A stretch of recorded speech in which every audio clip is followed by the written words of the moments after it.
مریم نواز کی پیشی کے موقع پر نیب آفس کے باہر ہنگامہ آرائی. انسداد دہشت گردی عدالت نے مریم نواز، رانا ثناء اللہ سمیت دیگر کے خلاف مقدمہ خارج کر دیا. پولیس کی رپورٹ منظور کر لی. مقدمہ 2020 میں تھانہ چونگ میں درج کیا گیا تھا.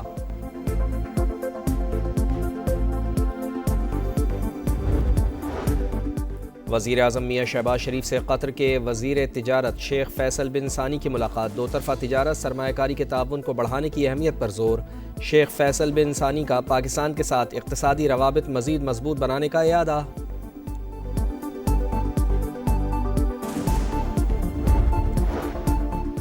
اسلام آباد سفارتی سرگرمیوں کا مرکز. ترکی، سعودی عرب اور سری لنکا کے وزراء کی وفاقی وزیر عبدالعلیم خان سے الگ الگ ملاقاتیں. علاقائی لاجسٹک شراکت داری، کاروباری تعاون اور ٹرانسپورٹ رابطوں کے فروغ پر اتفاق. وفاقی وزیر کی پاکستان کے مکمل تعاون کی یقین دہانی. پاکستان اور ترکی کے درمیان لاجسٹک پارٹنرشپ پر اتفاق. سری لنکا کے ساتھ بندرگاہوں اور ٹرانسپورٹ منصوبوں پر تعاون کا عزم. سعودی نائب ڈپٹی سینیٹر کی وفاقی وزیر کو دورے کی دعوت.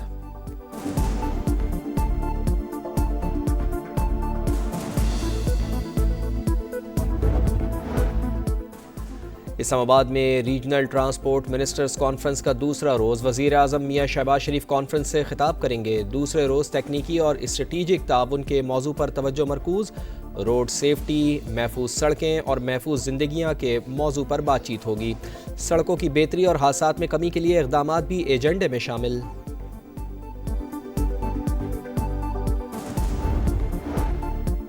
تحریک لبیک پاکستان کالعدم قرار. وفاقی کابینہ نے منظوری دے دی. انسداد دہشت گردی ایکٹ کے تحت ضابطے کی کارروائی کے لیے احکامات جاری. پنجاب حکومت کی درخواست پر وزارت داخلہ نے سمری پیش کی. ٹی ایل پی نے پورے ملک میں شرنگیزی کو ہوا دی. اجلاس کو بریفنگ.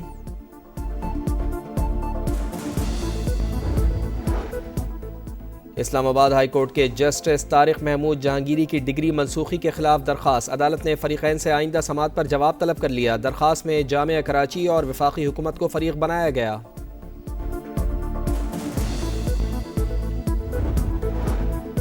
لاہور میں اسموگ کا راج. شہر فضائی آلودگی میں آج بھی سر فہرست. ایئر کوالٹی انڈیکس 362 تک جا پہنچا. فیصل آباد، گجرانوالہ، سیالکوٹ بھی شدید متاثر. انتظامیہ کی شہریوں سے ماسک پہننے کی اپیل. پنجاب میں تیز ترین ڈیولپمنٹ کے جدید دور کا آغاز ہو چکا. وزیر اعلیٰ پنجاب مریم نواز کا ورلڈ ڈیولپمنٹ انفارمیشن ڈے پر پیغام. کہا مختصر مدت میں 20,000 سے زائد سڑکوں کی تعمیر و مرمت ناقابل تردید مثال ہے. سترہ پنجاب، 1100 الیکٹرو بس اور اپنی چھت اپنا گھر منصوبہ اس کی روشن دلیل ہے. کابینہ کی اقتصادی رابطہ کمیٹی کا اجلاس. وزیر خزانہ کی زیر صدارت آج ہوگا. 9 نکاتی ایجنڈے پر غور ہوگا.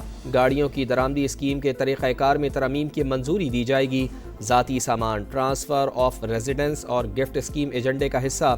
جیولری اور قیمتی دھاتوں کی امپورٹ ایکسپورٹ معطلی سے متعلق کمیٹی کی سفارشات پر غور ہوگا.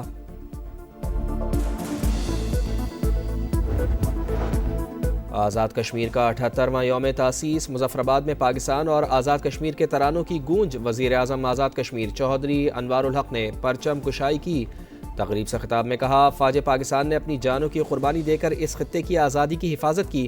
آپریشن بنیان مرصوص سے بھارت کی بالادستی کو خاک میں ملا دیا.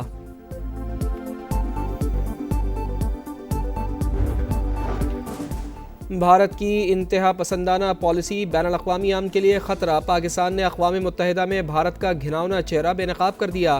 پاکستانی قونصلر سائمہ سلیم نے کہا بھارتی پالیسی اقلیتوں سے نفرت پر مبنی ہے. اور مغربی کنارے کے انضمام سے متعلق کسی کو پریشان ہونے کی ضرورت نہیں. اسرائیل ایسا کچھ نہیں کرنے جا رہا. غزہ امن معاہدے پر اچھی طرح سے عمل ہو رہا ہے. امریکی صدر ڈونلڈ ٹرمپ کی میڈیا سے گفتگو. وینزویلا کے خلاف جلد زمینی کارروائی کا عندیہ دے دیا. پاکستان اور قطر کے درمیان $3 ارب سرمایہ کاری کے معاہدے پر اتفاق. مشترکہ وزارتی کمیشن کا اجلاس. اہم پروٹوکولز پر دستخط. SIFC اور قطر انویسٹمنٹ اتھارٹی کے درمیان روابط مضبوط بنانے پر زور. موٹر وے، پبلک ٹرانسپورٹ اور الیکٹرک گاڑیوں میں قطری سرمایہ کاری کے امکانات پر بات چیت. قطر میں پاکستانی طبی ماہرین کی شمولیت اور صحت کے منصوبوں پر تعاون کا فیصلہ.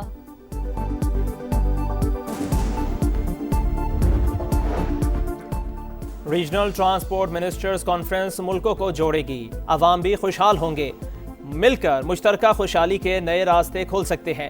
وفاقی وزیر مواصلات عبدالعلیم خان کا خطاب، کہا ٹرانسپورٹ اور کنیکٹیویٹی اقتصادی ترقی کا ستون، معاشی ترقی کے لیے روابط بہتر بنانا ہوں گے۔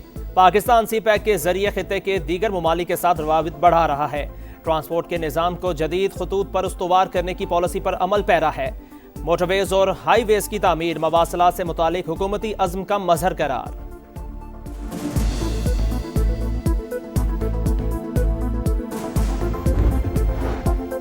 قیدی اب سیاست پر بات نہیں کر سکیں گے، اسلام آباد ہائی کورٹ نے پابندی بحال کر دی۔ پنجاب پرزن رولز سے قیدیوں کی سیاسی گفتگو پر پابندی کی شرح ختم کرنے کا فیصلہ معطل۔ 3 رکنی لارجر بینچ نے پنجاب حکومت کی انٹرا کورٹ اپیل پر فیصلہ سنایا۔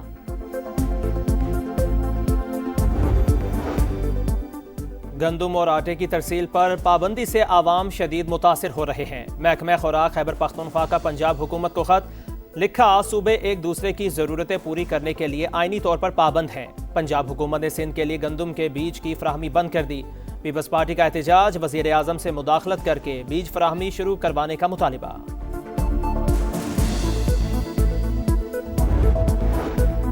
اسلام آباد میں مبینہ طور پر خودکشی کرنے والے ایس پی عدیل اکبر کی نماز جنازہ ادا، محرکات جاننے کے لیے تحقیقاتی ٹیم بنا دی گئی۔ سیف سٹی کی تمام فوٹیجز حاصل کر لی گئی۔ کراچی پولیس کی حراست میں مبینہ تشدد سے نوجوان کی ہلاکت۔ عرفان کا تعلق بہاولپور سے تھا، پہلی مرتبہ تفریح کے لیے کراچی آیا تھا۔ ورثاء کے مطابق اطلاع ملتے ہی والدہ کی طبیعت خراب ہو گئی۔ پولیس چیف کا نوٹس، 3 ASI سمیت 7 اہلکار معطل۔ راولپنڈی کے علاقے گوال منڈی میں شہری پر بدترین تشدد، مقدمے کی تفتیش انسپیکٹر انویسٹیگیشن سٹی سرکل کو سونپ دی گئی۔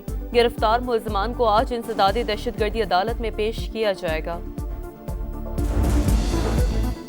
کراچی میں ساحل پولیس کی کارروائی، گھریلو ملازم گرفتار، لاکھوں روپے نقدی، سونا، ڈالر اور قیمتی سامان چوری کرنے کا اعتراف کر لیا۔ رقم سے مہنگی جائیداد اور گاڑیاں خریدنے کا بھی انکشاف۔ مدین کھورواہ چوک پر 2 گاڑیوں میں تصادم، صوبائی وزیر اسماعیل راہو کی بہن حسینہ راہو سمیت 2 افراد جاں بحق، 5 زخمی۔ کراچی کے علاقے ڈیفنس فیز 2 میں آئل ٹینکر کی موٹر سائیکل کو ٹکر، 1 شخص جاں بحق۔ امریکی وزیر خارجہ مارکو روبیو کا دورہ اسرائیل، صہیونی وزیر اعظم سے ملاقات، غزہ امن معاہدے پر تبادلہ خیال، غزہ سے مزید 13 لاشیں برآمد، اسرائیلی فوج کی فائرنگ سے 1 فلسطینی شہید، مزید 54 شہداء کی تدفین۔ صہیونی فورسز نے مغربی کنارے میں 2 گھروں کو آگ لگا دی۔ غزہ کے 15,000 افراد علاج کے لیے باہر جانے کے منتظر، 3,800 بچے شامل۔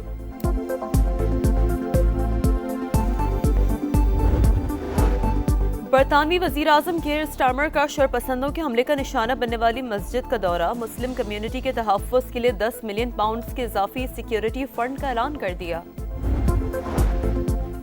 امریکہ میں شٹ ڈاؤن کا 23واں روز، سول ایویشن کے ہزاروں ملازمین کے چیک باؤنس، ملازمین نے کام چھوڑ دیا۔ نیو یارک اور واشنگٹن سمیت کئی ریاستوں میں آپریشن متاثر، ڈیموکریٹ ضد چھوڑ دیں، ڈیڈ لاک برقرار رہا تو ویکینڈ پر صورتحال گمبھیر ہو جائے گی، وائٹ ہاؤس کا خدشہ۔